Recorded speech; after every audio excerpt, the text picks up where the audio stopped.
सुरेश दासांच्या घरी याचं मांस जातं या प्राण्यांचं, ज्याच्यामध्ये सुरेश दासाला मुख्य आरोपी केलं पाहिजे, जे खोक्यांना पाठीशी घालतात. म्हणजे दोघांनाही तात्काळ अटक करून सुरेश दासांचा तात्काळ राजीनामा मुख्यमंत्र्यांनी घ्यावा अशी आमची.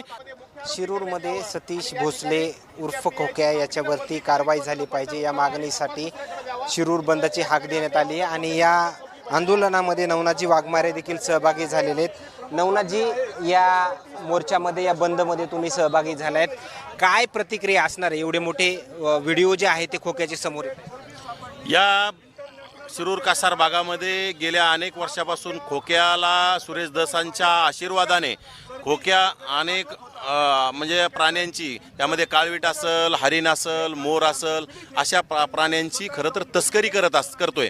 आणि सुरेश दासांच्या घरी याचं मांस जातं या प्राण्यांचं, ज्याच्यावर सलमान खाननी एक हरिण मारलं तर त्याला 10 वर्ष